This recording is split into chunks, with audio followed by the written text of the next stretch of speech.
5వ రోజు.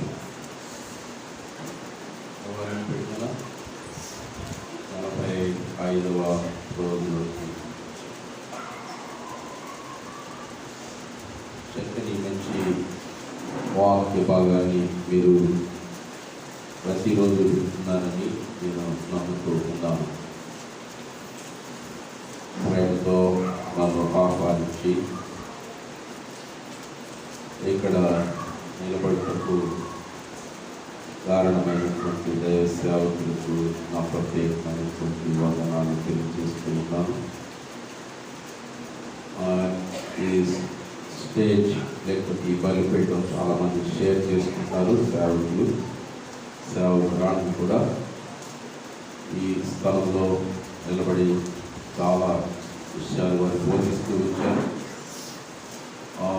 ఆ మాటలు మీరు వినడానికి దేవుడు సహాయం చేసినందుకు మరొకసారి నేను ప్రభువు స్తుతిస్తూ ఉన్నాను.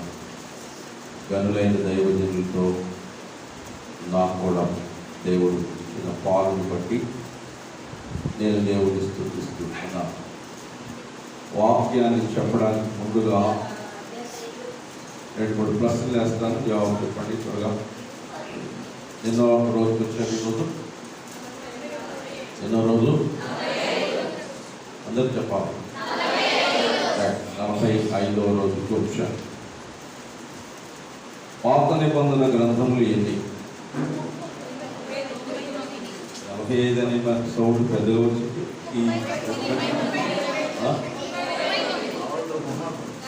పాత నిబంధన గ్రంథములు ఎన్ని? కొత్త నిబంధన గ్రంథములు ఎన్ని? సువార్తలు ఎన్ని? సువార్తలు ఎన్ని? కాండములు ఎన్ని?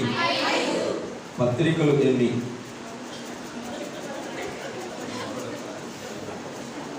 పత్రికలు ఎన్ని?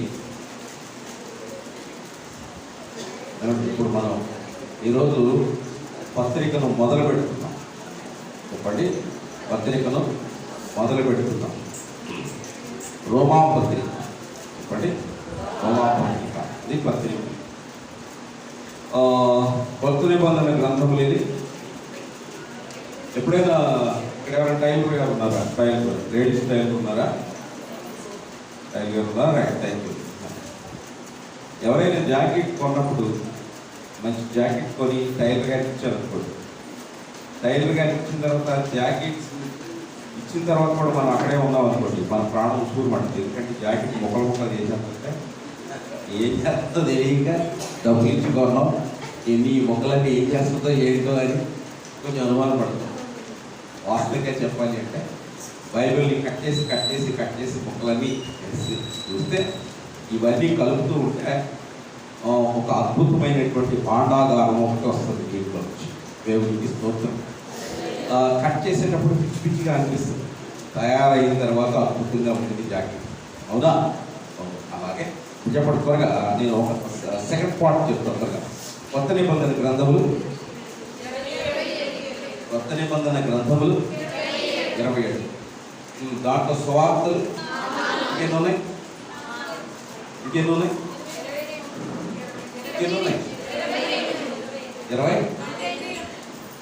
ఇంక లెక్కలు సరిగా ఇంకెన్ని ఉన్నాయి? 4 సువార్తలు పెట్టుకున్నాయి. 23 పత్రికలు. తర్వాత పత్రికలు 21. ఎన్ని పత్రికలు? 21. ఒకటి చరిత్ర గ్రంథం, ఒకటి ప్రకటన గ్రంథం. ఇవి 4 బొక్కలు.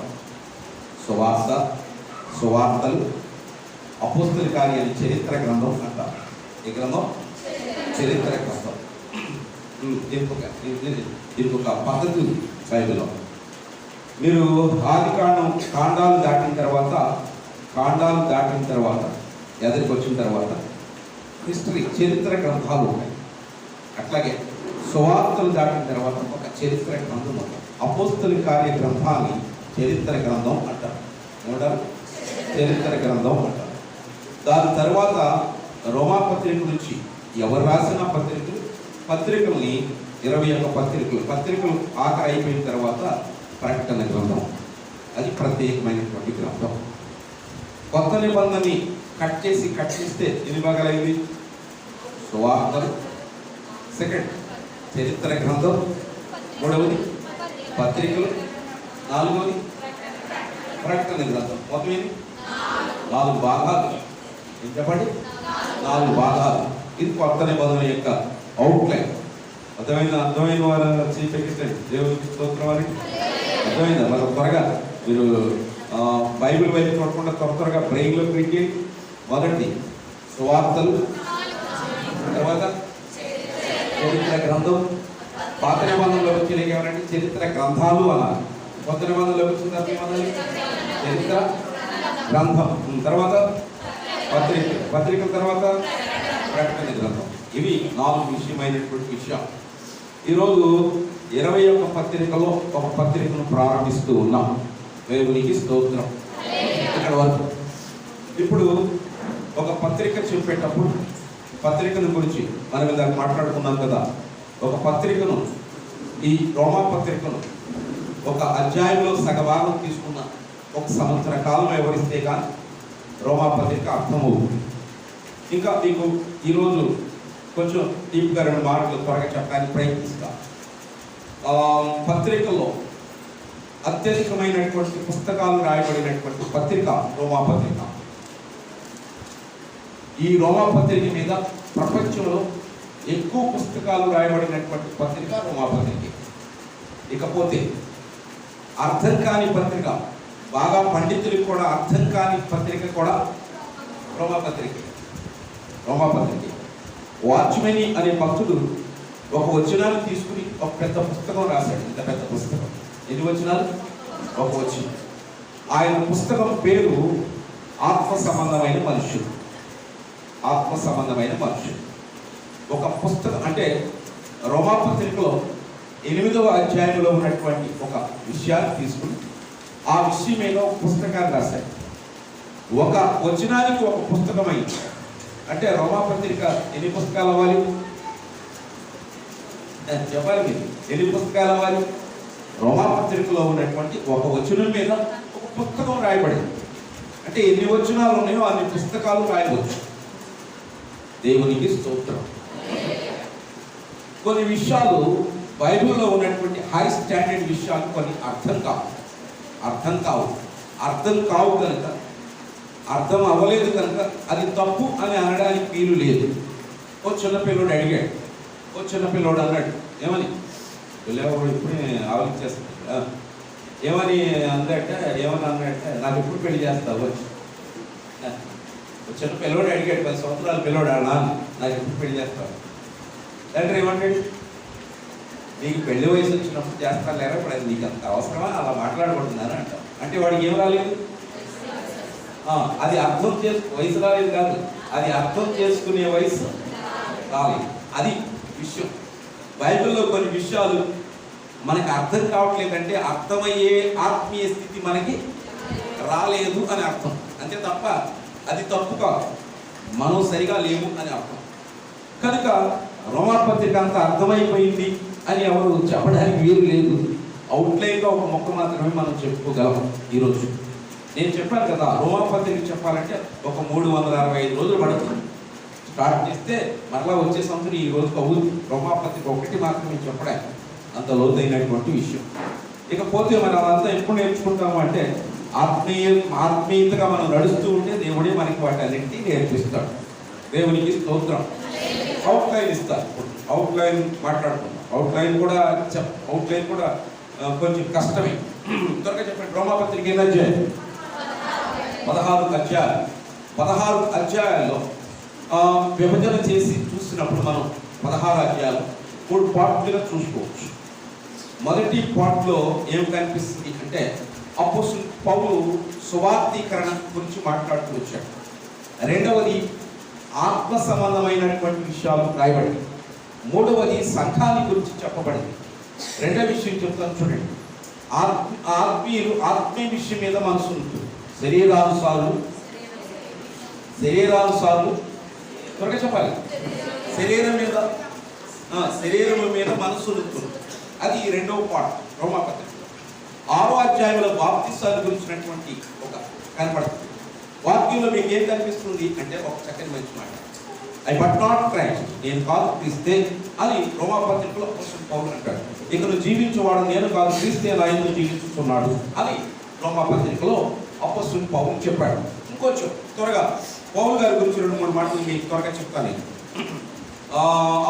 యేసు ప్రభు శిష్యులు ఎంతమంది? యేసు ప్రభు శిష్యులు 12 మంది. 12 మంది శిష్యులు కాకుండా 12 మంది అపోస్తలులు అయిన తర్వాత కూడా ప్రత్యేకించబడి దేవుని చేత పిలువబడినటువంటి అపోస్తలుడు పౌలు గారు. కానీ అపోస్తలుడు పౌలు రాసినన్ని పత్రికలు అపోస్తలుడు రాయలేదు. అంటే యేసు ప్రభు శిష్యులు రాయినటువంటి విషయాలు కూడా అపోస్తలుడు పౌలు రాశాడు. అపోస్తలుడు పౌలు కట్టినన్ని సంఘాలు 12 మంది శిష్యులు కట్టలేదు. మరి విషయం మనకు అర్థం కాదు, కానీ బైబిల్ మీకు డిఫరెన్స్ తెలియచేయడం కోసం నేను తెలియజేస్తూ ఉన్నాను. పౌలు గారు చేసినంత సేవ మిగిలిన వారు అక్కడ ఉన్నవారు ఎవరు కూడా చేయలేదు. పౌలు గారు చేసినంత సమర్పణ ఇంకా అక్కడ ఉన్న వ్యక్తులు ఎవరు చేయలేదు. పౌలు గారి పత్రికలు నిజంగా చెప్పాలంటే ఇప్పటికీ కూడా బోధకులకు సవాలుగా ఉంటాయి. బైబిల్లో అంత స్పష్టంగా చెప్పబడింది. మీరు చూడండి, బైబిల్ నేను మంచి పోరాటని నా పరుగును గమనించింది. ఇంత బైబిల్లో ఏమని మాట్లాడతారంటే ఈ డైలాగ్, ఇలాంటి డైలాగులు అక్కడ ఉన్నటువంటి అపోస్తలులు 12 మంది కూడా ఎవరు అలాగా సవాల్ చేసి విసరగలిగిన వ్యక్తులు ఎవరు రాదు. అంత సమయం రాదు వాస్తవానికి. మీరు చూస్తే నా కొరకు జీవ కిరీటము దాచబడి ఉన్నది. మీరు ఇంకా ఇంతకుముందు నేను మీకు చెప్పినట్టు గుర్తుంది నాకు ఒక మంచి మాట. కుర్చీ మీద ఉన్నవాడు అంటున్నారా? దేవుని గుర్తున్నాం. ఇంకా ఇప్పుడు మనం వాక్యంలో చూస్తే సువార్తలు రక్షణ గురించి బోధిస్తాయి. సువార్తలు రక్షించబడినటువంటి వ్యక్తి వధువు సంఘంగా ఎలా సిద్ధపడాలో పత్రికలు మాత్రమే తెలియజేస్తాయి. దానిని మీకు ఒక భక్తుడు ఒకలాగా వివరించాడు. సువార్తలు మనిషికి స్నానం చేయిస్తే పత్రికలు సింగారించి ఎవరిని పెండ్లి కుమార్తెను పెండ్లి కొరకు సింగారించినవి పత్రికలు లేకపోతే వధువు సంఘం యొక్క వరుసలో వెళ్ళడానికి వీలు లేదు. కనుక మీరు ఎప్పుడైనా చూడండి, సువార్తను ఒక లోకా సువార్త చదివేటప్పుడు 15 అధ్యాయాలు చదివేయచ్చు ఒకే రోజు. పత్రికను చదివేటప్పుడు మనసు దగ్గర పెట్టి, ఆలోచన దగ్గర పెట్టి, ఆత్మీయత దగ్గర పెట్టి చదవాలి, లేకపోతే అర్థం కాదు. అక్షరానుసారంగా చదివితే ఒకవేళ అక్షరం అర్థమవుతుంది. వాక్యానికి 3 అర్థాలు ఉన్నాయి.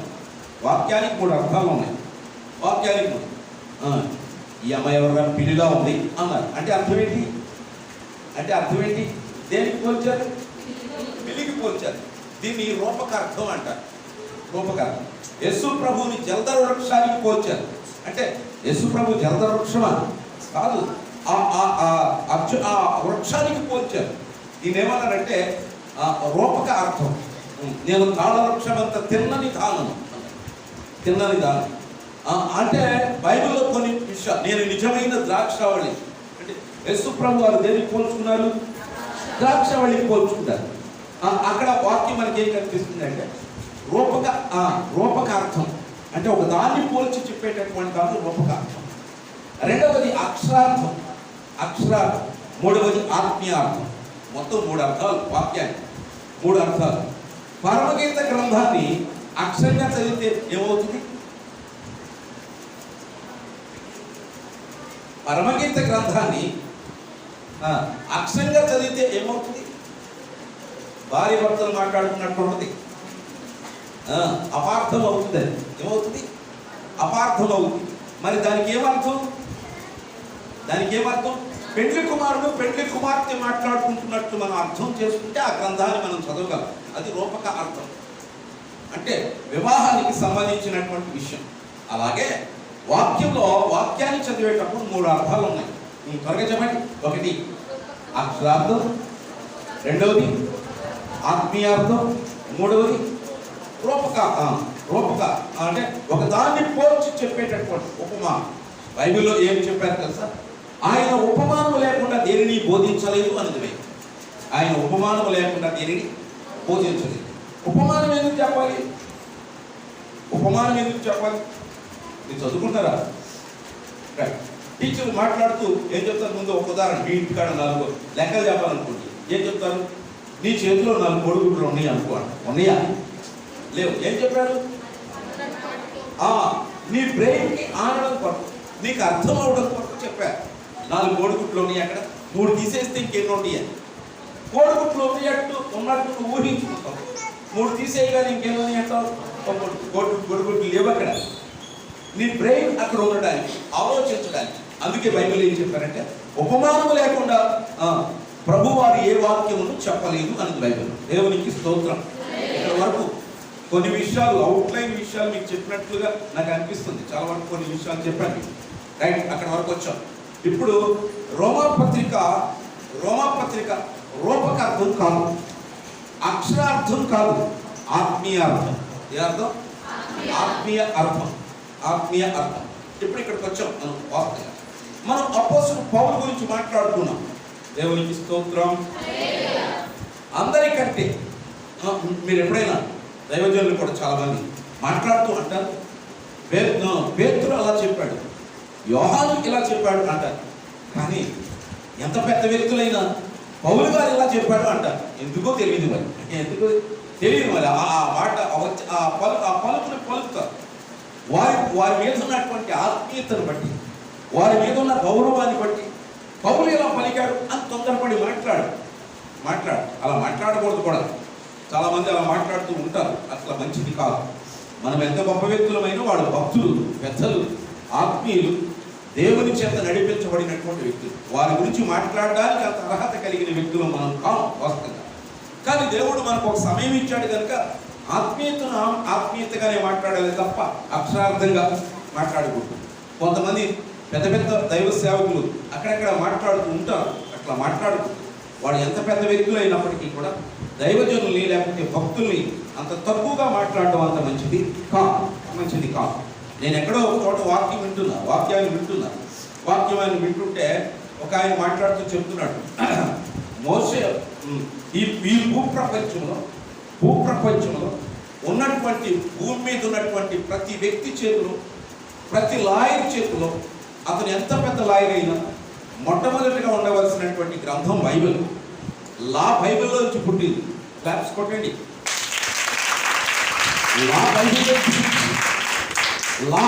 ధర్మశాస్త్రం ఎక్కడి నుంచి వచ్చింది? అసలు దీనికి ఇది అనేది ఎక్కడి నుంచి వచ్చింది? బైబిల్ నుంచి వచ్చింది. ఆ లాను దేవుని చేత రాసినటువంటి వ్యక్తి ఎవరు? మోషే. ఈ భూప్రపంచానికి ఒక న్యాయం అనేది చెప్పేటటువంటి మొట్టమొదటి లాయరు మోషే గారు. దేవునికి స్తోత్రం. మోషే గారిని ఒక రోజు ఒక ఆయన వాక్యం మాట్లాడుతూ అంటున్నాడు, మోషే మరదల్ని గిల్లుతున్నాడంట అని మాట్లాడుతున్నాడు. అంతా చూసాను, నాకు చాలా మనసులో బాధేసింది. అంత గొప్ప నాయకుడు, మీకు తెలుసా? నాయకుడు కాదు అతడు, మహానాయకుడు. చెప్పండి, మహానాయకుడు. మన చేతిలో బైబిల్ ఉంది కదా అని, మనకి స్టేజ్ వచ్చింది కదా, మైక్ వచ్చింది కదా అని తొందరపడి ఏది పడితే అది అలా మాట్లాడకూడదు. చాలా మంచిది కాదు. భక్తుల యొక్క ఆత్మ సంచారం చేస్తుంది కనుక అంత తొందరపడి గబుకుని ఎదటోళ్ళు నవ్వుతున్నారు కదా అని పిచ్చిగా మాట్లాడకూడదు. కొంచెం అన్నీ చాలా దగ్గర పెట్టుకుని మాట్లాడడం చాలా అవసరం. దేవునికి స్తోత్రం. కనుక ఎవరిని తొందరపడి మనం మాట్లాడకూడదు. అలానే అపోస్తలులు తక్కువైన వారు కాదు, కానీ దేవుడు ఎవరికి ఇచ్చేది వారికి ఇచ్చాడు. ఎవరి తలాంతు వారికి. మీరు బైబిల్లో చెప్పండి, ఒక వ్యక్తిగా దేవుడు 5 తలాంతులు ఇచ్చాడు, ఒక వ్యక్తికి 2 తలాంతులు ఇచ్చాడు, ఒక వ్యక్తికి సమానంగా ఎందుకు ఇవ్వలేదు? సమానంగా ఎందుకు ఇవ్వలేదు? వారి సామర్థ్యం కొద్ది అన్నది బైబిల్. ఆమెను చెప్పండి. ఏముంది? మీకు ఇక్కడ కూర్చున్న ఒక అమ్మాయికి ఒక 25 కేజీలు బస్తా ఎత్తామనుకోండి, ఉంటుందా?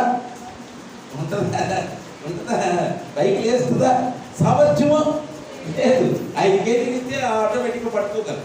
అలాగే ఎవరి సామర్థ్యం ఎంతో ఎవరికి తెలుసు?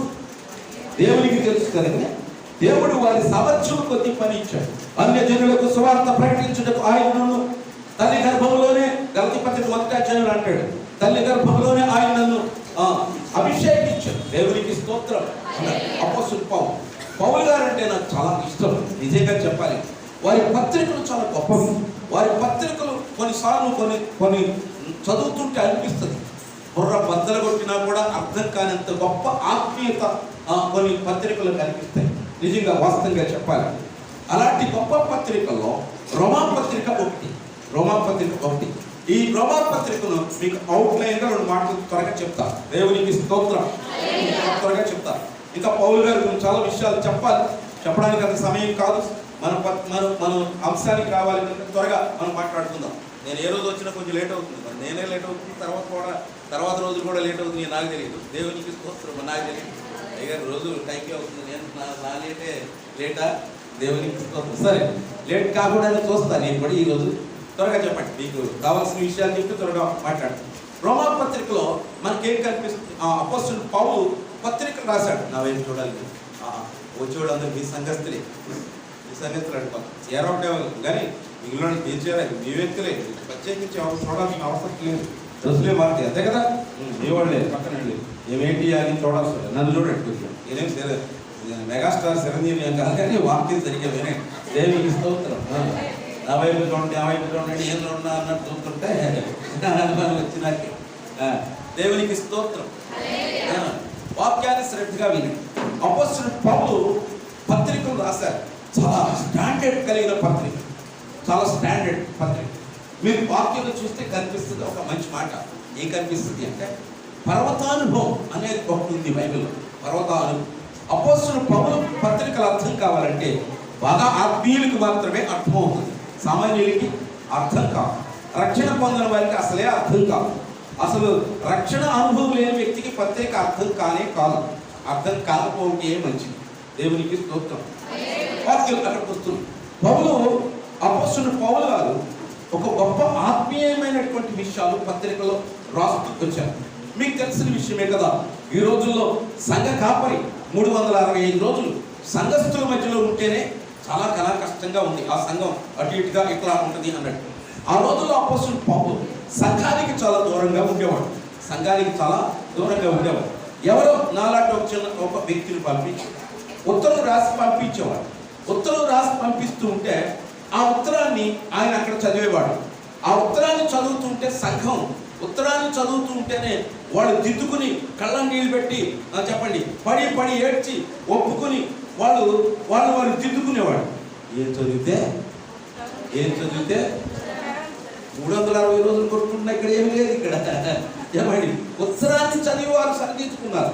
ఆయన ఏమని రాశాడు తెలుసు? రోజు ఉత్తరం రాస్తూ, నేను మీ వద్దకు బెత్తముతో రావాలన్నా, మామూలుగా రావాలన్నా, నేను మీ వద్దకు వచ్చేటప్పుడు బెత్తం తీసుకుని వస్తా అన్నాడు. అలా అంటే అవుతారు ఈరోజు? ఎవరుంటారు అని చెప్పండి.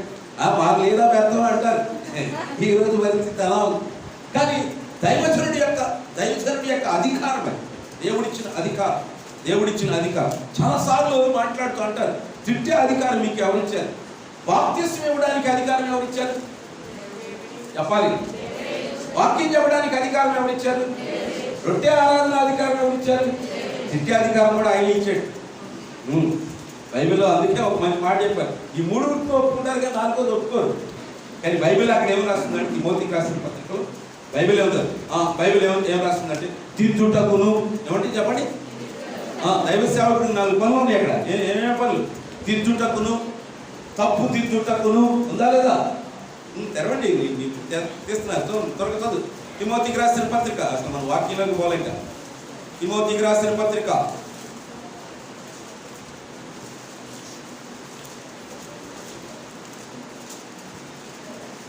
2వ పత్రిక 3వ అధ్యాయం. 2వ పత్రిక 3వ అధ్యాయం. మనకు కావాల్సిన బట్టి 16వ వచనం. త్వరగా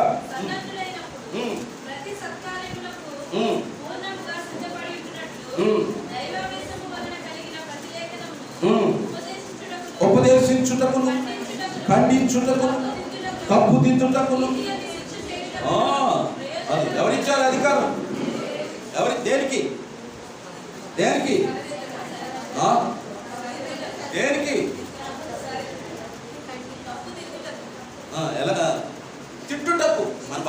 ఏంటి చెప్పండి? దేనికి? తిట్టుటకు. ఏంటది అని అనడానికి ఎవరు అధికారం ఇచ్చారు? దేవుడిచ్చాడు. దేవునికి స్తోత్రం. ఒక సంఘంలో ఒక చిన్న పొరపాటు జరుగుతుంది, తప్పు జరుగుతున్నప్పుడు హెచ్చరిక చేసి లేకపోతే తప్పుని సరిచేయడం కొరకు దైవజనుడికి దేవుడు అధికారం అనుగ్రహించాడు. దేవునికి స్తోత్రం ఇచ్చాడు. ఈరోజు మనం ఏం మాట్లాడుతున్నాము అంటే, మనం వాక్యంలో గమనించి చూస్తున్నాం, మనకి పత్రికలు మనం దిద్దుతాయి. పత్రికలు ఏం చేస్తాయి చెప్పాలి? పత్రికలు ఏం చేస్తాయి? సువార్తలు స్నానం చేయిస్తాయి. రక్షణ అను స్నానం చెప్పండి. రక్షణ అను స్నానం. రక్షణ అను స్నానం అయిన తర్వాత ఏం చేయాలి? పెళ్లికి సిద్ధపడాలి. ప్రకటన గ్రంథంలో ఏముంది? ప్రకటన గ్రంథంలో ఏముంది? ఇదిగో గొర్రె పిల్ల వివాహోత్సవం అని ఉంది లేదా? ప్రకటన గ్రంథం యొక్క ప్రాముఖ్యత ఏంటి అసలు? పెండ్లి చెప్పండి. పెండ్లి కుమారుడు పెండ్లి. ఇప్పుడు పత్రికలో ఒక విశ్వాసం వచ్చింది అనుకోండి, ఎక్కడున్నట్టు? పత్రికల్లోకి ఒక విశ్వాసం వచ్చింది అనుకోండి, పత్రిక అనుభవంలోకి వచ్చింది అంటే ఎక్కడున్నట్టు? గదిలోకి వచ్చింది. విడిది గదిలో ఉంది. ఆమె చెప్పండి, ఎక్కడుంది? సువార్తలు దాటి, సువార్తలు దాటి, రాజుల గ్రంథాన్ని దాటి, ఎస్తేరు గ్రంథాన్ని దాటి, యోబు గ్రంథాన్ని దాటి, అన్ని గ్రంథాలు దాటి అన్నింటిలో వచ్చి పత్రికలోకి వచ్చింది అంటే ఏం చేస్తుంది? ఇప్పుడు పెండ్లి కొరకు సిద్ధపడుతుంది. చెప్పండి, పెండ్లి కొరకు. ఇక ఈ సిద్ధపడిన తర్వాత ఇంకా ఎక్కడికి వెళ్తుంది? పెళ్లికి వెళ్తుంది. ఇంకా మళ్ళీ మధ్యలో సువార్త. ఇప్పుడు రక్షణ బంధువు ఉండదు. ఇక మళ్ళీ రక్షణ బంధువుడు ఉండదు కదా. రక్షణ బంధువుడు ఉండదు, అంతేనా? రెడీ అయిపోయిన తర్వాత మళ్ళీ స్థానం ఉండదా? ఉండదు కదా. పెండ్లే. ఇక ప్రకటన గ్రంథంలో అడుగు పెడితే పెళ్లి.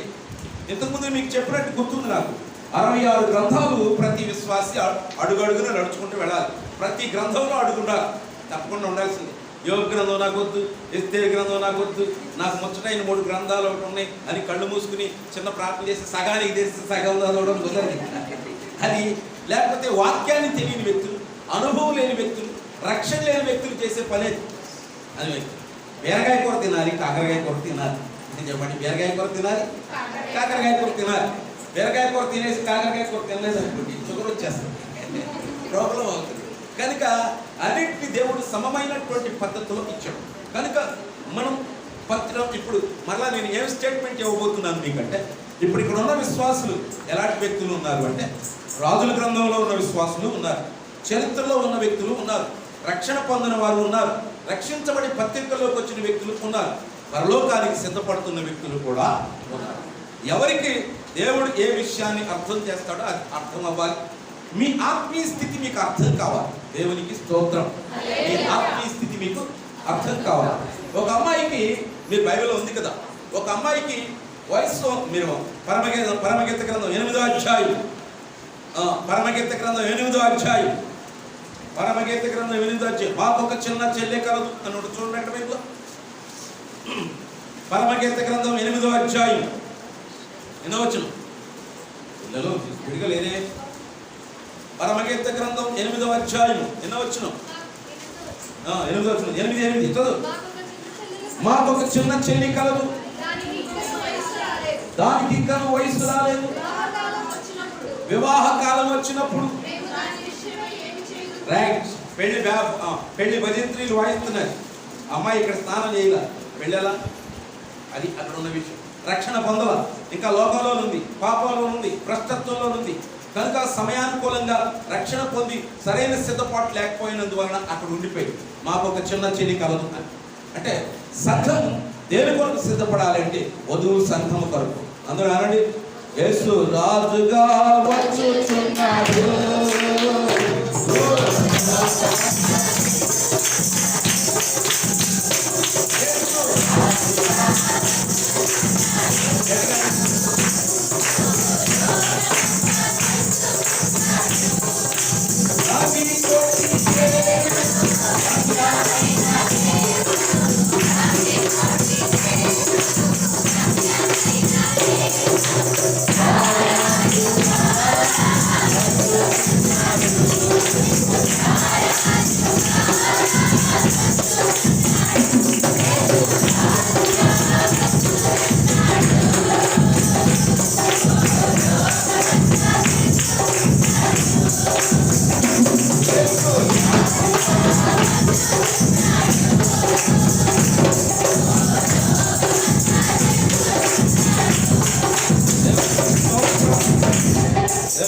స్తోత్రం.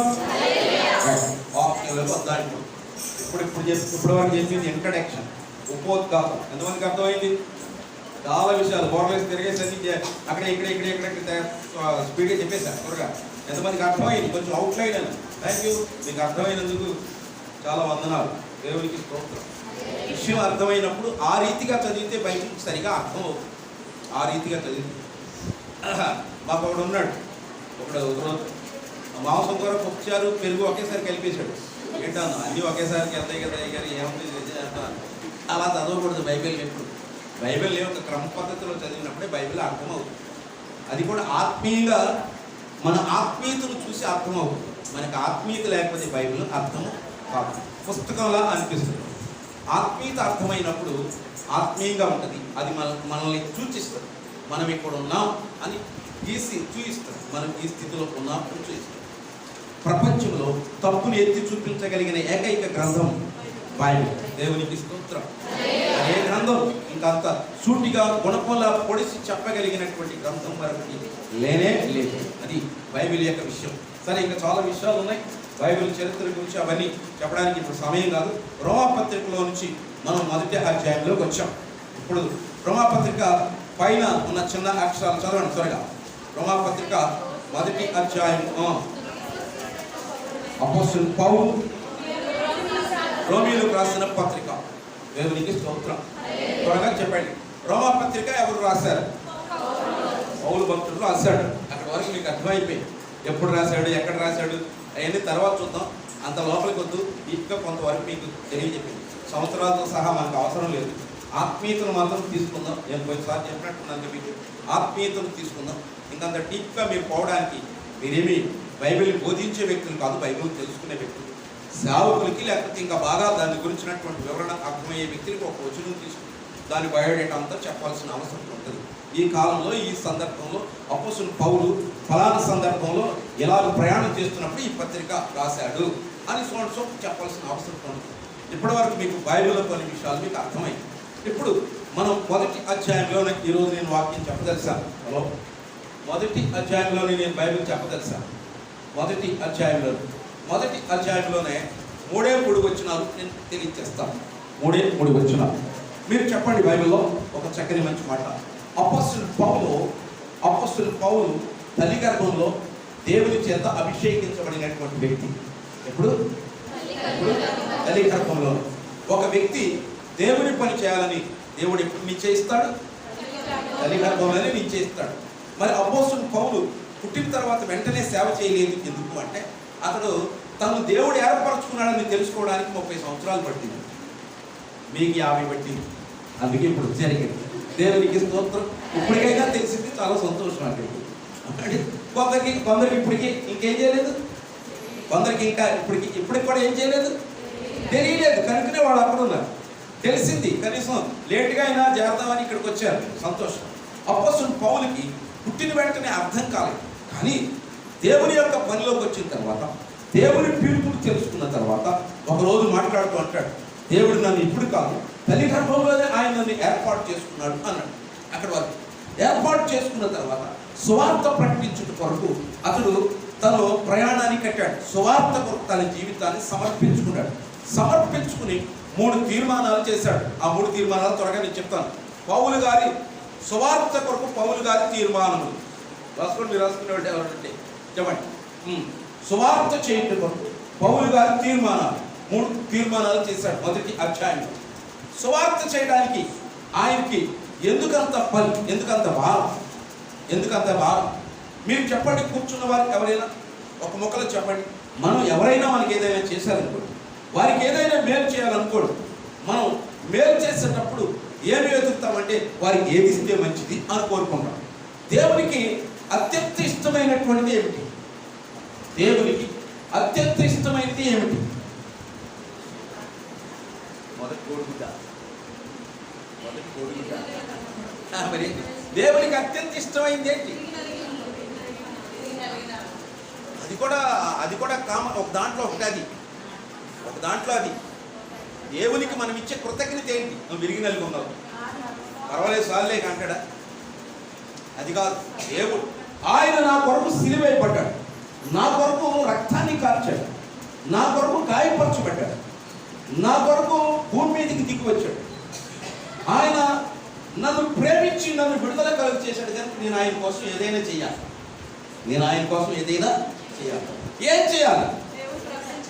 ఏం చేయాలి? దేవుని సువార్తను ప్రకటించాలి. దేవునికి స్తోత్రం. అది పౌలు గారు తెలుసుకుని ఆ సంగతిని తెలుసుకుని సువార్త ప్రకటించే విషయంలో 3 ప్రమాణాలు చేశాడు. మొదటి మాట రోమాపత్రిక మొదటి అధ్యాయము 14 వచనం. మొదటి అధ్యాయము 14 వచనం.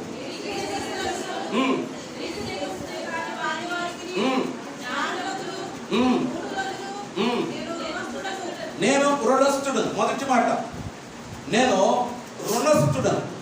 సువార్త ఎందుకు చేస్తున్నావు? అయ్యా, నేను వారికి రుణస్థుడిని. ఎలా రుణస్థున్నా? ప్రభువు నా కొరకు చేసినటువంటి ఆ త్యాగం కొరకు, నశించిపోతున్న వారి కొరకు నేను సువార్త చెప్పాలి. రుణస్థుని అంటే బాకీ పడి ఉన్నాను అని అర్థం. ఏం చెప్పండి? బాకీ పడి ఉన్నాను. దేనికి బాకీ పడి ఉన్నాను? ఆయన నా కొరకు చేసిన దాని కొరకు. నేను ఇతరులకి సువార్త చెప్పకపోతే, సువార్తను ప్రకటించకపోతే, సువార్తను వెతకలేకపోతే నా జీవితం వేస్ట్. అది ఆయన తీర్మానం. మన జీవితంలో చాలాసార్లు మనం తీర్మానం చేసుకుంటాం. ఏమని తీర్మానం? మన తీర్మానాలు వేరుగా ఉంటాయి. ఆ మధ్య ఎవరో ఒక అమ్మాయి భర్త చర్చికి అప్పుడప్పుడు వస్తూ ఉంటాడు. వస్తూ ఉండే వ్యక్తి అర్జెంటుగా ఫోన్ చేశాడు, అయ్యగారు ఇంటికి వచ్చేయండి మీరే. ఏంటా అని నాకు తెలియలేదు. హడావుడిగా రమ్మన్నాడని పోయా చెప్పాను. కంగారు పడ్డాడు. ఏంటి చెప్పాయి? ఈ అమ్మాయి నువ్వు వెళ్ళి తిరిగిరా, ఈ వచ్చేలేక నేను శవమై ఉంటానని ప్రమాణం చేసిందంట. ఈడి గుడ్డి దడబట్టుకుంది. ఇంట్లోంచి వాసన వస్తుంది. మొత్తం తాగడానికి ఏం తెచ్చింది? మందు తెచ్చింది. ఎవరు చెప్పినా ఎక్కడా కనబట్టలేదు. అది ఎవరు తీట్లా. సరే, ఇప్పుడు ఎవరు గుర్తొచ్చాడు? ఎవరు మాట్లాడితే మాస్టర్ గారు మాట్లాడితే మాస్టర్ గారు ఫోన్ పెట్టాడు. లేకపోతే ఇప్పుడు ఆ అమ్మాయి ఏమని ప్రమాణం చేసిందంట? నువ్వు వెళ్ళొచ్చేలేక ఏమై ఉంటావు నేను. ఇదే ఆ ప్రమాణం అంటే. ఏమంటే ఇదే ప్రమాణం అంటే ప్రమాణం అంటే ఇది కాదు. చాలాసార్లు మనం మాట్లాడేవాడు, ఎవరి కోసం నేను బ్రతకాలి, లేకపోతే వాడు అలా చేశాడు, వీడు ఇలా చేశాడు. వృద్ధులు మాట్లాడుతూ అంటారు, పిల్లలు అలా. నిన్ను ప్రేమించిన యేసయ్య కోసం నువ్వు బ్రతకాలి. దేవునికి స్తోత్రం. నీ బ్రతకాలి. భర్త ఒకవేళ సరిగా మాట వినకపోవచ్చు, ఒకవేళ భార్య సరిగా మాట వినకపోవచ్చు, పిల్లలు సరిగా మాట వినకపోవచ్చు. వాళ్ళని చూసి నీ జీవితాలను నష్టపరుచుకుని చనిపోవలసినంత పరిస్థితి లేదు అండి. దయచేసి లేదు. నీ కొరకు ప్రాణం పెట్టి, నీ కొరకు రక్తం కార్చి, నీ కొరకు సిలువలో తన ప్రాణం పెట్టినటువంటి యేసయ్య కోసం నువ్వు బ్రతకాలి. నిన్ను ప్రేమించేవాడు ఒకడు ఉన్నాడు. దేవునికి స్తోత్రం. మనం ప్రమాణాలు వేరుగా ఉంటాయి. పిచ్చి ప్రమాణాలు. ఏం ప్రమాణాలు మరి? ఒక అమ్మాయి 10th క్లాస్ పాస్ నుంచి గుండె చేయించుకున్నారు అందంట. ఇది ప్రమాణం. మన ప్రమాణాలు ఇలా ఉంటాయి. పౌలు గారి ప్రమాణాలు వేరు. పౌలు గారి ప్రమాణాలు స్టాండర్డ్ ప్రమాణాలు. ఆ ప్రమాణం ఏమంటారు చెప్పండి? నేను సువార్త ప్రకటించుటకు నేను అనేకులకు రుణస్థుడిగా ఉన్నాను. మొదటి మాట, నేను రుణస్థుడు. ఏం చెప్పండి? నేను రుణస్థుడు. సువార్త ప్రకటించుకో. ఈ రాత్రి నేను మీకు ఏం చెప్పదలుస్తాను అంటే, రక్షించబడినటువంటి ప్రతి వ్యక్తి నడుస్తూ వెళుతూనే ఆత్మీయంగా వెళుతూనే మనం ఇతరులకు స్వార్థ ప్రకటించాలి. దేవునికి స్తోత్రం. సువార్త ప్రకటించాలి. 3 సార్లు మాట్లాడుతున్నాను. సువార్త ప్రకటించాలి. ఎందుకు సువార్త ప్రకటించాలి అంటే, మనం వెంటనే చర్చకు వచ్చామా? ఎన్నోసార్లు చెప్తే మనం పట్టించుకోవాలి. ఎన్నోసార్లు దైవ సేవకులు మనకు ఎదురు పడితే పట్టించుకోవాలి. సువార్త అర్థం అవడానికి చాలా సమయం పట్టింది. ఎవరైతే రక్షించబడినటువంటి ప్రతి వ్యక్తి కూడా సువార్త ప్రకటించాలి. దేవునికి స్తోత్రం. వస్తూను ఇంటి పక్క వారికి ఏదో ఒక రీతిగా సువార్త ప్రకటించాలి. సువార్త ప్రకటించినటువంటి వ్యక్తులు జీవితంలో దేవుని రుణాన్ని తీర్చుకోలేరు. అందుకే అపోస్తలుడు పౌలు అంటాడు, నేను వారికి రుణస్థుడును అన్నాడు. మనం మాట్లాడుకున్నాం, నేను ఎందుకు వాళ్ళకి చెప్పాలి, నేను ఎందుకు వాళ్ళ ఇంటికి పోవాలి, నేను ఎందుకు వాళ్ళని ప్రేమతో పిలవాలి. అందుకే అపోస్తలుడు పౌలు అంటాడు, నో నేను వారికి రుణస్థుడును అన్నాడు. నేను ఎవరికైతే రుణస్థుడిగా ఉన్నానో వారికి స్వార్థ ప్రకటిస్తా. 2వ పాయింట్లోకి రండి. 2వ పాయింట్ 15వ వచనం. 2వ పాయింట్ 15వ వచనం.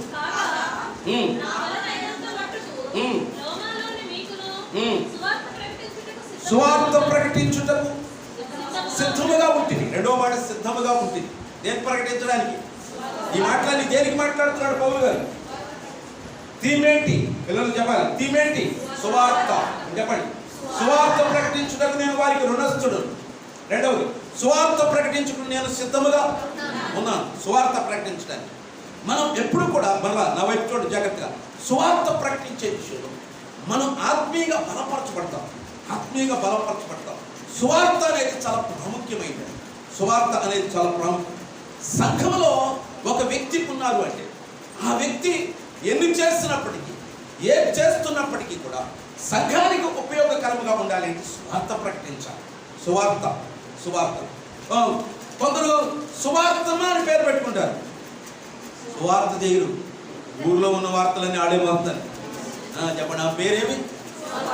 సువార్తమ్మ. ఊర్లో ఉన్న వార్తలు ఆ ఇంటికి ఇంటికి ఇంటికి ఆ ఇంటికి తీసుకుని పోతుంది. మీరు ఎప్పుడైనా గమనించాలి, నేర్చుకోదగిన విషయం ఏంటంటే సువార్త ప్రకటించాలి. నువ్వు రక్షించబడ్డావు, నీ స్నేహితురాలకు చెప్పాలి. రక్షణ ఇలా ఉంటుంది, ఇలా చర్చి పెడతావు, ఇలా ఉంటుంది, మరి భక్తి ఇలా ఉంటుంది. నువ్వు కూడా ఎప్పుడైనా కొంచెం చర్చికిరా అని చెప్పాలా లేదా? అదే సువార్త అంటే. సువార్త అందరూ చెప్పండి. సాక్ష్యమిచ్చేదా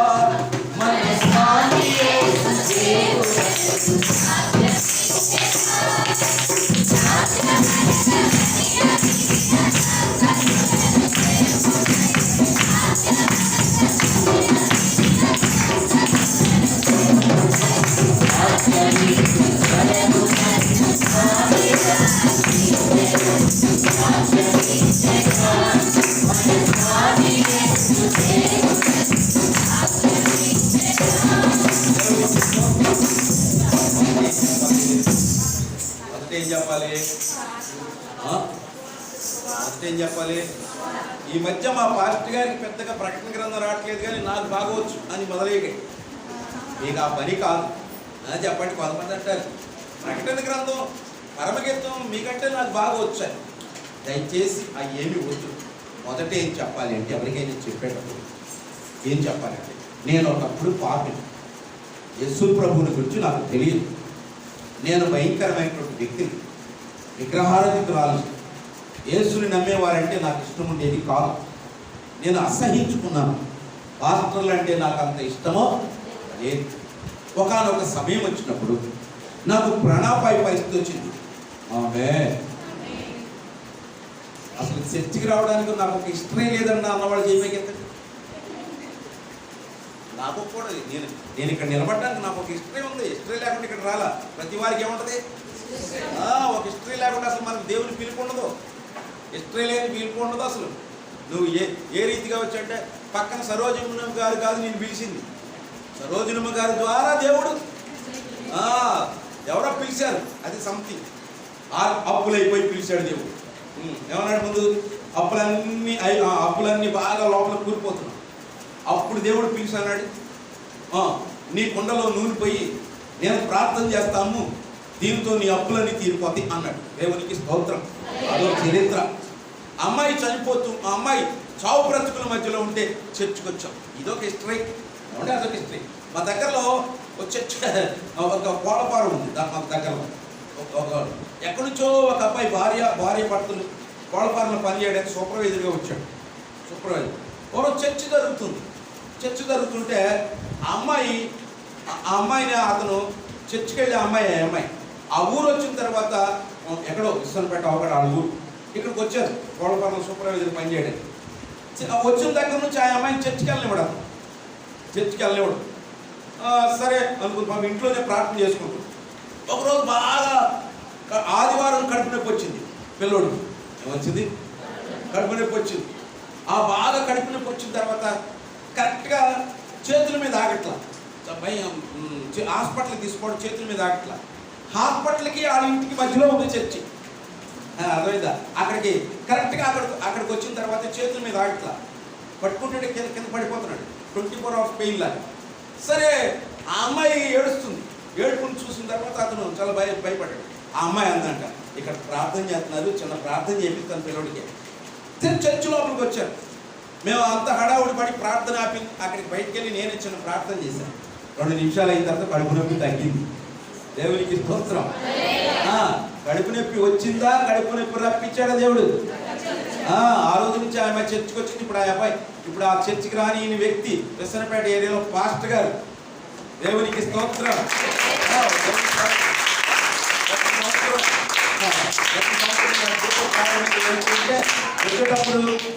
వచ్చేటప్పుడు ఏం చేస్తాడు? మామిడికాయలకి పంపుతాడు, డిక్కీలు మామిడికాయలు వేస్తాడు. అతను సేవకుడు అయ్యాడు. ఇప్పుడు ఎంతకి కడుపు నొప్పి. ఆయన హిస్టరీ ఏంటి చెప్పండి? ఆయన హిస్టరీ కడుపు నొప్పి కాదు. మా అబ్బాయికి దేవుడు కడుపు నొప్పి పెట్టి దేవుడు నన్ను ఎక్కడికి తీసుకొచ్చాడు? దేవుడి దగ్గరికి తీసుకొచ్చాడు. హిస్టరీ అంటే ఇది. ఇప్పుడు చెప్పండి, మీకు నాకు అసలు హిస్టరీ లేకుండా చర్చకు వచ్చాను అని వాడు ఎవరు చెప్పండి? లేదండి. ప్రతి వ్యక్తికి, దేవుని పిలుపున్న ప్రతి వ్యక్తికి ఏముంటుంది? ఓ చరిత్ర ఉంటుంది. దేవునికి స్తోత్రం. నేను సరదాగా ఎవరినో చూసి బైబిల్ సంఖ్యలో పెట్టుకుని రాలా. నాకు ఒక పిలుపు ఉంది, నాకు ఒక పద్ధతి ఉంది, దేవుని యొక్క ఏర్పాటు ఉంది, దేవుని యొక్క సంకల్పం ఉంది. అది నేను గ్రహించుకుని లేక చాలా సంవత్సరాలు పట్టింది. తర్వాత నేను ఇక్కడికి వచ్చాను. ఇప్పుడు ఎదుటి వ్యక్తితో చెప్పేటప్పుడు చెప్పాలి ఏమని? నేను ఒకప్పుడు ఇలా ఉన్నా, ఈ పరిస్థితి, మా అమ్మాయికో అబ్బాయికో చాలా ప్రాణాపాయ పరిస్థితి అయినప్పుడు బ్రతకరు అని చెప్పిన తర్వాత ఎవరో చెప్పారు, చర్చికి వెళితే దేవుడు కృప చూపిస్తాడు అని చెప్పారు. చర్చికి వెళ్ళాం. దేవునికి స్తోత్రం. మీరు ఎవరు ఉన్నట్లు మీకు సాక్షి ఉందా? చర్చికి వచ్చినందుకు సాక్ష్యం ఉందా లేదా చెప్పాలి? ఉందా లేదా? ఉంది. సాక్ష్యం లేకపోతే దేవుడు, కొంతమంది చెప్తారు, కొంతమంది తప్పని చెప్పలేరు, చెప్తారు. సాక్ష్యం ఉంది. ఎలాగూ మన సాక్ష్యాన్ని ఇతరులతో చెప్పాలి. ఒక ముక్క ఎలా చెప్పాలి? గర్విస్తూ చెప్పకూడదు. నేనప్పుడు దొంగతనాలు చేసేవాడిని, నేనప్పుడు కేజీ బంగారం లాగేది అయ్యి కాదు చెప్పాలి. ఫీల్ అవుతూ చెప్పాలి. తప్పు చేసేటప్పుడు ఎలా చెప్పాలి? తప్పు చేసేటప్పుడు ఫీల్ అవుతూ చెప్పట్లా. అసలు నేను 101 పొడిచేసాను, 102 అని చెప్తారు. ఇదేంటో అతిశయిస్తూ చెప్తారు. ఇదేంటి అతిశయం? అది బైబిల్ ఏం రాస్తుందంటే, వారు చెప్పండి, వారు చిన్నగా అంటే దేవుని సన్నిధిలో తగ్గించుకోవాల్సిన విషయాలు అతిశయపడుతున్నారు. మంచిది కాదు. ఏమని చెప్పండి? నేను అప్పుడు అపొస్తలుడు పౌలు ఏమంటాడు? నేను ద్రోహి, ఘోర పాపి. చెప్పండి, లోకంలో పాపి ఎవడైనా ఉంటే నాకంటే పాపస్తుడు ఇంకొకడు ఉండడు అంటాడు. దేవునికి స్తోత్రం. అతిశయిస్తూ చెప్పకూడదు. ఎదుటి వ్యక్తికి మన సాక్షి వింటే ఎలా అనిపించాలంటే, నా ప్రతి కూడా ఇదే కదా అనిపించాలి. కొందరు మాట్లాడుతూ సాక్షిని చెప్తారు. నేనంటే ఏమనుకున్నా, అసలు నేనంటే చాలా గొప్ప అని చెప్తారు. అప్పుడు దేవుని ఆత్మ నీలో పనిచేయదు. ఎదుటి వ్యక్తిలోకి దేవుని ఆత్మ వెళ్ళదు. నువ్వు ఎప్పుడైతే తగ్గించుకుని నీ జీవితాన్ని తగ్గించుకుని కన్నీటితో 4 మాటలు ఇతరులతో చెప్తావో, ఆ మాటలు ఇతరుల హృదయాల్లో పనిచేస్తాయి. దేవునికి స్తోత్రం. పనిచేస్తాయి లేదా? చేస్తాయి. నువ్వు చెప్పాల్సిన రీతిలో చెప్తే తప్పకుండా పనిచేస్తాయి. తప్పకుండా. అది సాక్ష్యం అండి. ఇలాగ చెప్పుకుంటుంది. ఇలాగ చెప్పిన తర్వాత, వాళ్ళ కష్టంలో ఉంటే అలాగ చెప్పిన తర్వాత చెప్పాలి. తర్వాత మాట్లాడుతూ చెప్పాలి, నేను చిన్న ప్రార్థన చేయనా? రైట్. తర్వాత మాట్లాడాలి. విశ్వాసం వస్తే మా దైవజనుడిని తీసుకొచ్చి చిన్న ప్రార్థన చేయించనా అని చెప్పాలి. అలాగ వారిని ఎక్కడికి నడిపించాలి? ప్రభువు దగ్గరికి నడిపించాలి. చర్చికి కాదు. చర్చికి నడిపించడం వేరు, ప్రభు దగ్గరికి నడిపించడం వేరు. అర్థమైందా? ప్రభు దగ్గరికి నడిపించాలి. ప్రభు దగ్గరికి వచ్చిన ప్రతి వ్యక్తి దేవుని సన్నిధికి తప్పకుండా వస్తాడు. దేవునికి స్తోత్రం. ఎక్కడికి రావాలి? ఆ వ్యక్తిని ప్రభు సన్నిధి, ప్రభు దగ్గర తీసుకురావాలి. అందులో అంటారు, సాక్ష్యమిచ్చేదా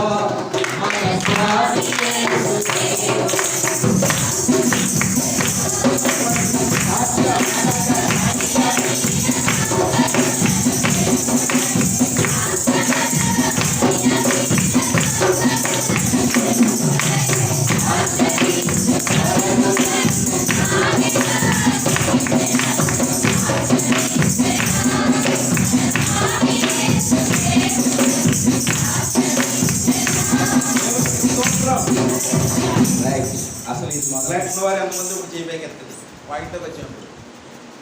అసలు నా సాక్ష్యాన్ని నేను ఇంతవరకు ఎవరితో పంచుకోలేదండి. నిజంగా చెప్పండి, నిజం చెప్పాలి కదా. అసలు చెప్తే చాలా ఉంటుందిలేండి అనొద్దు. చాలా మంది మాట్లాడుతూ అంటారు 3 గంటలు. 3 గంటల విషయాన్ని 3 ముక్కల్లో కూడా చెప్పొచ్చు, 1 ముక్కలో కూడా చెప్పొచ్చు. యేసుప్రభు తండ్రి మీరేమి చేయించున్నారో మీరు ఎరుగరు కనుక మీరు నిక్షేపించు. ఎంత ఉంది ప్రార్థన? ఎక్కడి నుంచి భీమవరం ఉంటుందా? అంత లేదండి. ఎంత ఉంది? సాక్ష్యం 3 ముక్కల్లో కూడా చెప్పొచ్చు. సాక్ష్యం 3 ముక్కల్లో.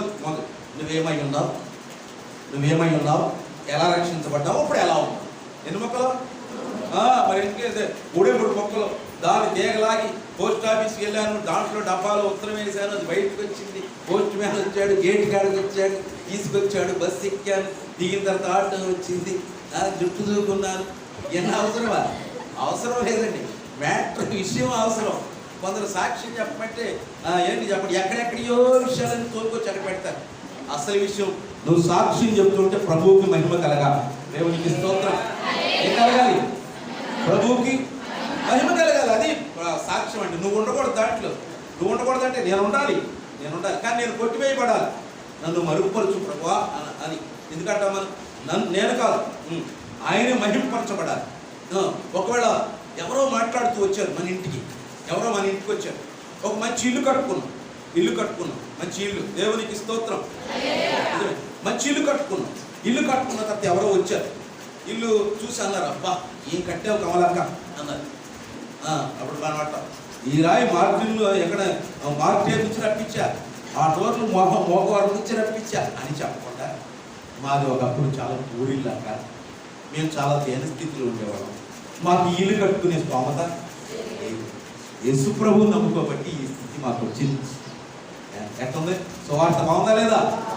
అలా చెప్తాం మనం కూర్చోబెట్టి. నిన్నే మీ అన్నయ్య గారు బంగారం కొన్నాడు, నక్లీస్ కొన్నాడు అని తెచ్చి దాన్ని ఎక్కడ పెట్టి చెప్పండి, నీ పొగడతా, నీ ఇంటోళ్ళు పొగడతా, మా ఇంటోళ్ళు బాగా ఉన్నోళ్ళే ఎలా కాదు అని ఈ పొగడతా ఆ పొగడతా ఎందుకు చెప్తాం. ఇక్కడ వేస్ట్ మాటలు. ఇంకా కొంతమంది మాట్లాడుతుంటారు, మాది పెద్ద కులం. ఏం కులం? పెద్ద కులం. ఏంటంటే అది ఎంత పడు వేస్ట్ అండి, వేస్ట్ మాట్లాడి. నీ కులం నేను రక్షించిందా? నీ రంగు నేను రక్షించిందా? నీ డబ్బు నేను రక్షించిందా? ఏది రక్షించలేదు అండి, దయచేసి రక్షించలేదు. నీ పొడవు గురించి దయచేసి పొడవుగా చెప్పకూడదు. అసలు ఒక్క మొక్కలే చెప్పాలి. నేను వేస్ట్. ఎవరికి చెప్పినా ఏమని చెప్పాలి? నేను వేస్ట్. మరేంటి?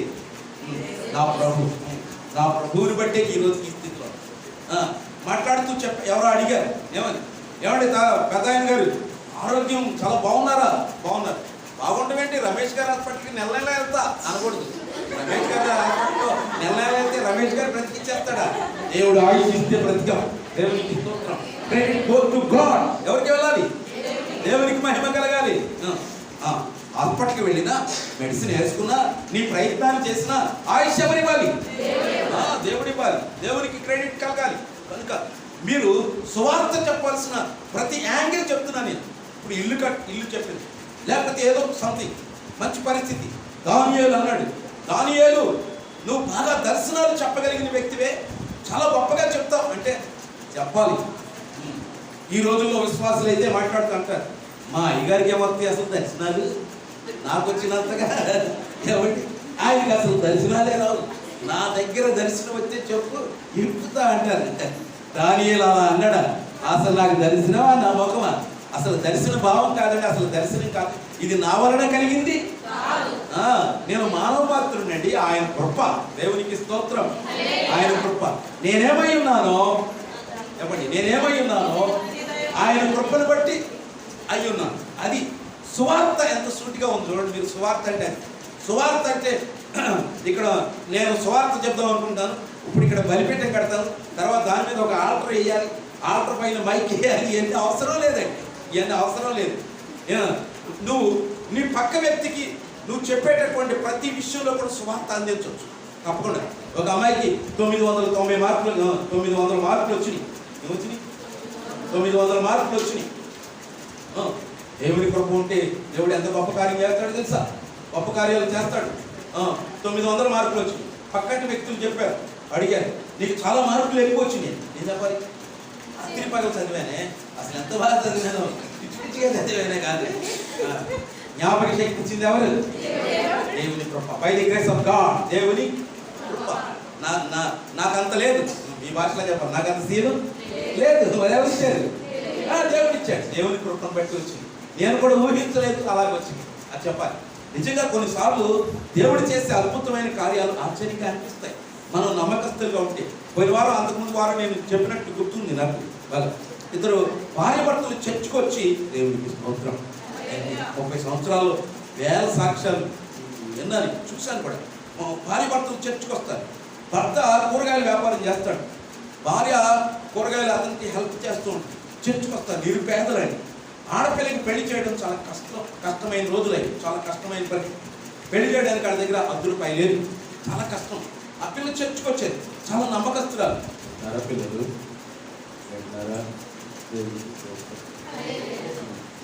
చాలా కష్టం. ఆ అమ్మాయి ఎప్పుడు దిగాలుగా ఉండేది, పెళ్లి ఎలా చేయాలి అని. చాలా కష్టం. మేము ఒక సందర్భం వచ్చింది, బంధువులు చాలా సంవత్సరాలు జరిగినాయి అలాగా. ఆడపిల్లకి పెళ్లి చేయడం చాలా కష్టమైన, కట్నం ఇచ్చుకోలేని స్థితి. మీకు తెలుసా, ఒక అబ్బాయి గుంటూరు నుంచి ఒక వివాహానికి అక్కడికి వచ్చాడు. వివాహానికి వచ్చిన తర్వాత, సందర్భం వచ్చిన తర్వాత, అతను ఆ అమ్మాయిని చూసిన తర్వాత ఆ అమ్మాయిని పెళ్లి చేసుకోవడానికి ఇష్టపడి ఎదురు కట్టించి చేసుకున్నాడు. ఎదురు కట్టించి పెళ్లి చేసుకున్నాడు. ఇది మామూలు సంగతి, మీరు చెప్పండి.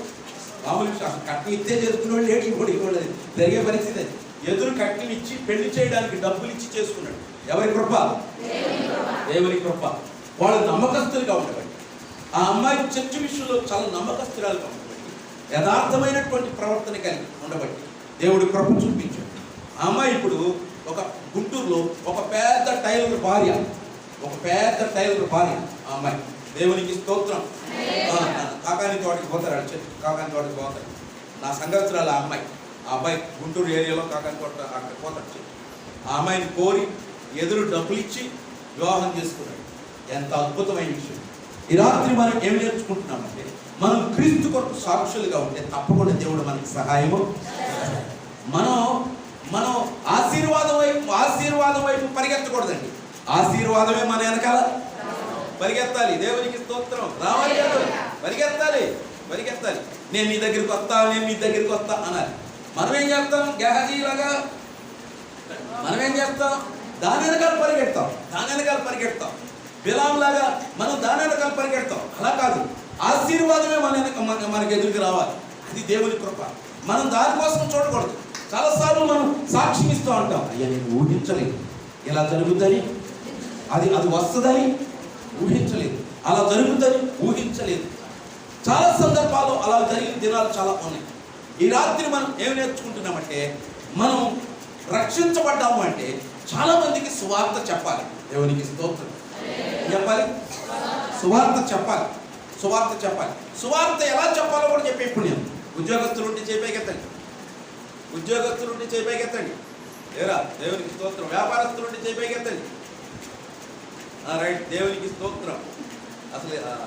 అసలు మీరేం పని చేయరండి, ఇంటికానే ఉంటారండి. దేవునికి స్తోత్రం. సంతోషం. వృద్ధులు పెద్దవాళ్ళు ఉంటే పర్వాలేదు, మిగిలిన ఉండకండి, జబ్బులు వస్తాయి. ఏదో పని చేయండి, నిజమే, మంచిదే కదా. ఏదో పని చేయండి, పని చేయకుండా ఉండకూడదు. బైబిల్లో కొరింథీ పత్రికలో వాక్యం, పని చేయని వాడు భోజనము చేయకూడదు, చేయుటకు పాత్రుడు. రైట్, మీకు తెలుసా? చేయాలి, పని చేయాలండి. ఖాళీగా ఉంటే, బ్రెయిన్ ఖాళీగా ఉందనుకోండి, బ్రెయిన్ ఖాళీగా ఉండకూడదు. చదువుకుంటే అది పెండే మొక్కలు. మరి మధ్యలో ఊపిలాంటే వేస్ట్ అది కదా. చదువుకుంటే ఉద్యోగం చేస్తే చేయడం, లేకపోతే మరి అంతే. పిల్లలు కానీ కుటుంబ జీవితం అన్న వస్తుంది. Waste of material. ఊరిని ఊపిలాడుకున్న 30 సంవత్సరాలు అడిగి తీసుకుంటే, రోడ్డు తీసుకుంటే వేస్ట్ పని, వేస్ట్ మ్యాటర్. అలా చేయకూడదండి. పిల్లల్ని ఎవరిని ఖాళీగా ఉంచకూడదు. ఖాళీగా ఉండేవాళ్ళు ఖాళీగా ఉండరు. తర్వాత బ్లాంక్లు మీరే ఫిలప్ చేసుకోండి. నాకు నేను ఇక చెప్పలేను, నా వల్ల కానీ. ఖాళీగా ఉన్నవారు ఖాళీగా ఉండరు, ఖాళీగా ఉండనియకూడదు. చదువు మీద చేస్తుంటే చదువుకోవడం, లేకపోతే ఏదైనా పని చేస్తుంటే పని చేయనివ్వడం, లేకపోతే మూడు ముళ్ళు చేయడం, అంతే. రెండే పని. ఇక్కడ జరిగిపోతే వాళ్ళ పని వాళ్ళు చూసుకుంటారు, మన పని మనం చూసుకుంటాం, అంతే. తప్ప వాళ్ళ కోసం ఆలోచించుకుంటే గుండెపోటు మనకు రావడం ఎందుకు? వేస్ట్ మెటీరియల్ కాబట్టి. అవునే కదా. వాళ్ళ రోడ్డు మీద వదలడం ఎందుకు? వాళ్ళు అలా చేయడం ఎందుకు? మనకు గుండు పట్టుకోవడం ఎందుకు? లేకపోతే రిస్కులు కదా ఇవన్నీ. రెండే బుక్కలు మనం చేయాల్సిన పని. సువార్త ప్రకటించేటటువంటి వ్యక్తులుగా మనం ఏం చేయాలంటే, తప్పకుండా సువార్త ప్రకటించే విధానం ఉంటుంది. ప్రతి యాంగిల్లో కూడా. ఉద్యోగస్తుడు ఉంటాడు, ఉద్యోగస్తుడు పక్క ఉద్యోగస్తురాలకి నేను చెప్పాలి, వార్త చెప్పాలి.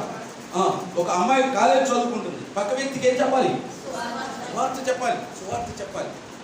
ఒక అమ్మాయి లేకపోతే ఒక పక్క ఏదో ఒక ఫ్యాక్టరీ పనికి వెళ్తున్నాడు, అక్కడ సువార్త చెప్పాలి. సువార్తీకరణ, అది సువార్త అంటే. అందరూ మరలా చెప్పండి, సాక్ష్యమిచ్చేదా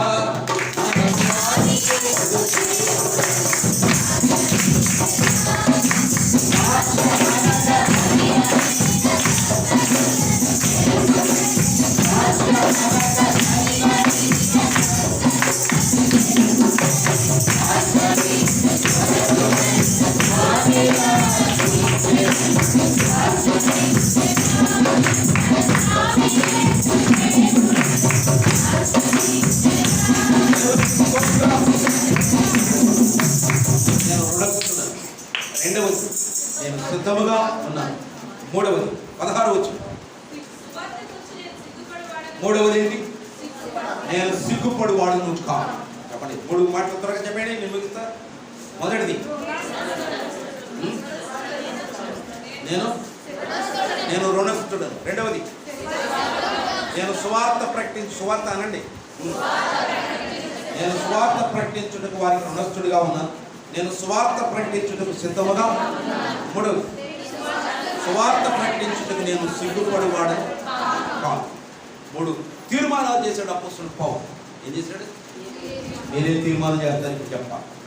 అదే కదా మన అంశం, తీర్మానం. రోమాపత్రిక 1వ అధ్యాయంలో అపోస్తలుడు పౌలు యొక్క తీర్మానాలు కనబడుతుంది. 3 తీర్మానాలు చేశాడు ఆయన. 3వ మాట ఏమంటాడు? నేను సిగ్గుపడివాడను కాదు. సువార్త ప్రకటించుటకు నేను సిగ్గుపడివాడను కాదు. నిజంగా మరొకసారి చెప్తున్నాను, ప్రేమతో తెలియజేస్తున్నాను. చర్చికి వచ్చే ప్రతి వ్యక్తి సువార్త అనే పనిలో తప్పకుండా ఉండాలి. సువార్తీకరణ చేయాలి, సువార్త చేయాలి, సువార్త ఇతరులకి చెప్పాలి. మొదటి విషయం ఏమిటంటే, నువ్వు ఎలా మారావో ఇతరులకి చెప్పాలి. నువ్వు చెప్పినప్పుడు ఆ ఎదుటి వ్యక్తిని ఒక 10 మందికి చెప్పినా కనీసం ఒక వ్యక్తికైనా కూడా పనిచేస్తాడు. ఆ వ్యక్తిని ప్రభువు దగ్గరికి నడిపించి, ఆ వ్యక్తికి చర్చికి నడిపించినప్పుడు దేవుడు నిన్ను బట్టి దేవుడు సంతోషిస్తాడు, నిన్ను బట్టి దేవుడు ఆనందిస్తాడు. చాలాసార్లు మనం ఏమనుకుంటామంటే, డబ్బిస్తే, ఇలాంటి ఇంకేదైనా ఇస్తే, ఇంకేమైనా చేస్తే మాత్రమే దేవుడు సంతోషిస్తాడు అనుకుంటాం. అలా కాదు, మనకు ఒక సాక్ష్యం ఉండాలి. ఆ సాక్ష్యాన్ని ఇతరులకి చెప్పాలి. అలా మనం చెప్తూ ఉన్నప్పుడు దేవుడు వారి ద్వారా, మన ద్వారా వారికి రక్షణ కలిగజేస్తాడు. ఈ సంవత్సరం నేను ఒక టార్గెట్ పెట్టుకున్నాను. స్టార్టింగ్ జనవరి నుంచి ఈ సంవత్సరం నేను 1,00,000 మంది కొరకు ప్రార్థించాను. చెప్పండి, 1,00,000 మంది కోసం, నా ఎదురుపడే ప్రతి వ్యక్తి కోసం, నాకు కనబడే ప్రతి వ్యక్తి కోసం. ఒక మొక్కే అంటారు, ప్రభువా ఈ బిడ్డను రక్షణ. ఆమె ఒక వ్యక్తి వస్తుంది, ప్రభువా అన్యుడు, ప్రభువా బిడ్డను రక్షణ. ఆమె నా రోజుకు పొదిగిస్తారు, పాలపై వస్తాడు, ప్రభువా ఈ బిడ్డను రక్షించు. ఆమె ఇంకో పని ఎవడో వస్తాడు, ప్రభువా ఈ బిడ్డను రక్షించు. సంవత్సరంలో 1,00,000 మందికి నేను ప్రార్థన చేయగలనా లేదా? తప్పకుండా చేయగలను. దేవునికి స్తోత్రం. ఈ సంవత్సరం నేను టార్గెట్ పెట్టుకున్నా, సంవత్సరానికి 1,00,000 మంది కోసం నేను ప్రార్థించాలి. దైవ సన్నిధిలో ఎవరికో లెక్క కాదు, ఫలానా వ్యక్తి కోసం నేను ప్రార్థన చేశానా లేదా అనేది నాకు ముఖ్యం. అంతే, 1,00,000 రూపాయలు. ఈరోజు మనం ఏమనుకోవాలి, ఏం చెప్పాలి? ఇప్పుడు మీరు చెప్పాలి. పౌలు గారి వల్లే మనం కూడా స్వార్థ చేయటం తీర్మానము చేయాలి. ఎంతమంది సువార్త చేస్తారు? మీ సాక్ష్యాన్ని ఇతరులకి చెప్తారు. కొంతమంది ఎక్కట్లా ఊరోళ్ళు వార్తలు చెప్తారు కాబట్టి పంపల ముంచే వార్త అక్కడ అక్కడ 2-3 మాటలు త్వరగా చెప్పేస్తా. దేవునికి స్తోత్రం. ఈ పాట ఇక్కడ మాటలు అక్కడ చెప్పి అక్కడ మాటలు. కొంతమంది పెద్దవాళ్ళు ఉంటారండి, చాలా పెద్దవాళ్ళు, వయసుకి చాలా పెద్దవాళ్ళు ఉంటారు. చాలా వయసు వచ్చేస్తారు. దేవునికి దగ్గరగా ఉండాలి. ఊర్లో ఉన్న విషయాలన్నీ ఎడకే కావాలి. ఊర్లో ఉన్న సంగతులన్నీ తెచ్చేసి అక్కడ పెడతారు. మళ్ళీ అది కాకుండా చర్చిలో కూడా తీసుకొస్తారు. చర్చిలోకి మళ్ళీ ఇక్కడ ఖాళీగా ఉంది అన్నట్టు. మీకు ఒక వయసు వచ్చేసిన తర్వాత కాళ్ళు రాపోయినా చేతులు రాపోయినా మొదటి మాట చెప్పాల్సిన మాట ఏంటి? ప్రభువా నన్ను సిద్ధపరచుకో. ఎవరైనా నీకు చెప్తున్నారు, ఇడ్లీ అరగదు, ఏమనాలి? అమ్మా నాకు ఇడ్లీ అరగదు, దయచేసి నాకు వద్దా. అలాగే ఎవరో వచ్చి సీరియల్ విషయం చెప్తున్నారు. అమ్మా నాకు ఇది పడదమ్మా, నాకు ఎందుకు వచ్చిన మాటలు, ఇప్పుడు నాకు సీరియల్ ఇది అంత వయసు నాది, ఎందుకమ్మా ప్రభువు నమ్ముకున్నాను, ప్రార్థన చేసుకుంటాను, నాకు వద్దమ్మా ఇది అని అంటే రెండోసారి చెప్పుతుంది సీరియల్. మనం అలా అంటామా? ఆడు నరిగి ఆడు పొడిచాడా పొడవలేదా, ఆడు ఎప్పుడు కొడుతాడు ఏంటి, ఈ అమ్మాయి ఇలా సెల్ ఫోన్ ఇలా తిప్పిందా లేదా ఇవి అడుగుతాం. మనం అడిగితే ముసలి కూడా ఏమో ఆ పక్కన వాళ్ళు ఇంకా చెప్తారు, లోకంలో ఉన్న వార్తలని చెప్తారు. కొంత సమయం వచ్చిన తర్వాత అన్నింటినీ బంద్ చేసుకోవాలి. ఏం చేయాలి చెప్పండి? అన్నింటినీ బంద్ చేయాలి, అన్నింటినీ బంద్ చేయాలి, అన్నింటినీ బంద్ చేయాలి. మీరు క్షమించండి, నన్ను ఏమనుకుంటుంది, నేను స్వతంత్రంగా మాట్లాడుతున్నాను. 45 దాటిన తర్వాత విశ్వాసులు 45 దాటిన తర్వాత ఫుడ్ విషయంలో చాలా జాగ్రత్త తీసుకోవాలి. 45 సంవత్సరాలు దాటిన తర్వాత స్త్రీలు కానీ పురుషులు కానీ ఆహార విషయంలో చాలా జాగ్రత్త తీసుకోవాలి. చాలా జాగ్రత్త తీసుకోవాలంటే రోజుకు 6 సార్లు తినమని కాదు నేను చెప్పాను. దయచేసి ఏమనుకోండి, అదే స్వప్నం చెప్పాను. మీ దేహాలు దేవునికి మోకరించడానికి పనికిరావు. అందుకే అపోస్తలుడు పౌలు ఏమన్నాడంటే, అనేకులకు చెప్పి నన్ను నేను ఒకవేళ వేస్ట్గా అయిపోతానేమని నా శరీరాన్ని నేను నలగొట్టుకొనుచున్నాను అన్నాడు. దేవుని సన్నిధిలో వంగేటట్లుగా చేసుకోవాలి. 45 దాటిన తర్వాత ఆహార విషయంలో మీరు మితముగా లేకపోతే, మీ పద్ధతులు దాటితే, అవధులు దాటితే ఆటోమేటిక్గా మీకు అన్ని జబ్బులు చేరతాయి. మీరు కూర్చుని కూడా ప్రార్థన చేయలేరు. అందుకే బైబిల్లో చెప్పారు, మీరు అన్ని విషయంలో మితముగా, ఆహార విషయంలో మితంగా ఉండని వాడు ప్రార్థన సరిగా చేయలేడు. కారణం ఏంటో తెలుసా? మీరు భోజన ప్రియులైనప్పుడు మీరు భోజనం ఏం చేస్తారంటే మిమ్మల్ని కొద్దిసేపు తినేసిన తర్వాత అంటది, తినక ముందు ప్రార్థన చేద్దామంటది, తిన్న తర్వాత అంటది రేపు చేద్దాంలే. వాడు ఏమవుద్ది? రైట్. దయచేసి మీకు అన్ని విధాలా మంచిది, ఆత్మీయంగా మంచిది, శారీరకంగా మంచిది. 45 దాటిన తర్వాత కొంచెం అన్నింటినీ బంద్ చేస్తే కొంచెం మంచిది, పద్ధతిగా ఉంటే మంచిది, ప్రార్థనగా ఉంచితే మంచిది, ఆత్మీయంగా ఉంటే మంచిది. చెప్పండి, నాకు ఒక మంచి మాట వస్తుంది మనసులో, నేను బ్రతికున్నంత వరకు, నేను బ్రతుకు కాలం కొద్ది కాలమే, ఆ కొద్ది కాలంలో కొద్ది మందికైనా నేను స్వార్థ ప్రకటిస్తా. ఆ మాట ఇవ్వండి. ఈ సంవత్సరం ఆఖరిలో మంచి మాట చెప్పండి, దేవునికి స్తోత్రం. నేను ఇంకా కొద్ది కాలమే బ్రతుకుతాను. ఒక 20 సంవత్సరాలు బ్రతుకుతారు మీరు, కొద్ది కాలమే బ్రతుకుతాను. ఈ బ్రతికే కొద్ది కాలంలో కొద్ది మందికైనా నా పేరు మీదుగా నేను ఏం చేస్తాను? సువార్త ప్రకటిస్తాను. కొంతమందికి నా సాక్షి చెప్తాను, కొంతమందిని ప్రభు సన్నిధికి నడిపిస్తాను అని తీర్మానం చేయండి. పౌలు గారి తీర్మానం చేసినట్టు మనం తీర్మానం చేయండి. వేస్ట్ మాటలు వదిలేయండి, వేస్ట్ పనులు వదిలేయండి, వేస్ట్ పద్ధతులు వదిలేయండి. దయచేసి వేస్ట్ చెత్త పోగు చేసుకోండి. దయచేసి సీరియల్, సినిమాలు, లోకం, పాపం ఇవన్నీ దయచేసి వదిలేయండి. అవి చెప్పినప్పుడు దయచేసి ఆలోచించండి. మీరు ఎప్పుడు కూడా ప్రార్థనా పరుపు ఉండండి, నమ్మకస్తులుగా ఉండండి. మీరు చెప్పగలిగితే ఎవరికైనా తప్పకుండా సువార్త చెప్పండి, మీ సాక్ష్యాన్ని చెప్పండి. వారు మీ సాక్ష్యాన్ని మీరు ప్రభు దగ్గరికి వస్తారు. పౌలు గారిలాగా తీర్మానం చేద్దాం. మీరు దేవుని సన్నిధిలో తీర్మానం చేయండి. ఈ రాత్రి రేపటి నుంచో మొదలు పెట్టండి. దేవునికి స్తోత్రం. ఏం చేయాలి? సీక్రెట్ చెప్పండి. నేను సీక్రెట్, మీరు ఎల్ఐసి అబ్బాయి ఉన్నాడు అనుకోండి, ఎల్ఐసి డెవలప్మెంట్ ఆఫీసర్ ఉన్నాడు. ఏదో ఒక మాట ఎల్ఐసి గురించి చెప్తాడు. ఎందుకని? మరి అదేగా, మరి మనమేంటి? ఏదో ఒక మాటలో ప్రభువుని గురించి, మరి అదే కదా మన పాయింట్. అది ఎల్ఐసి కట్టించమంటలే నేను. మన పాయింట్ ఏంటంటే ఏదో ఒక మాటలో ఎవరి గురించి చెప్పాలి? మరి అది మన ఉద్దేశం. అది మనం ఇతరులతో మాట్లాడుతున్నా మన ఉద్దేశం బయటపడకుండా ఉండాలి. మన ప్రభువుని గురించి చెప్పాలి. యశు ప్రభుని నమ్ముకోకపోతే చచ్చిపోతారు అన్నారు అనుకోండి, నువ్వు చెప్పవసరం లేదులే అంటాడు ఒకటి. అలాగే చెప్పాలి. నేను చాలా బలహీనరాలి, ఇలాంటి పరిస్థితి. నేను ప్రభువు లేకపోతే నేను ఈ రోజుకి గడ్డి ఎప్పుడో వలిసేది. నా పరిస్థితి ఇది. ఈ రోజుకి నేను ఈ స్థితిలో ఉన్నానంటే అది అనుకుంటాను. మీరు కూడా ఒకవేళ కష్టం వచ్చిందా, మీరు కూడా దేవుడిని నమ్ముకోండి, ప్రభువు దగ్గరికి రండి. దేవునికి స్తోత్రం. అలాంటి ప్రమాణం చేయండి. దేవుని సువార్త చేయని వారు ఒకటే అంతే కదా. ఎందుకంటే దేవుని పని చేస్తే అంటాడు దేవుడు, ఈ బిడ్డ భూమి మీద నాకు ఇంకా ఉపయోగపడుతుంది కనుక ఇంకా 4 సంవత్సరాలు ఉంచితే బాగుంటుంది అని. అంతే తప్ప కొంతమంది అంటారు, నా మోకాళ్ళ నొప్పులన్నీ తగ్గిపోయి దిగ్గుమని లేచి ఏం చేస్తా? వాళ్ళింటికి తిరుగుతావా? వాళ్ళ వార్తలు వేయడానికా? నీ వలన దేవునికి ఏదైనా ఉపయోగం ఉంటే దేవుడు భూమి మీద ఉంచుతాడు. అది దేవుడికి కావాల్సింది. దీర్ఘాయువు అందుకు కావాలి. అంతే తప్ప లోక వార్తల కొరకు కాదు.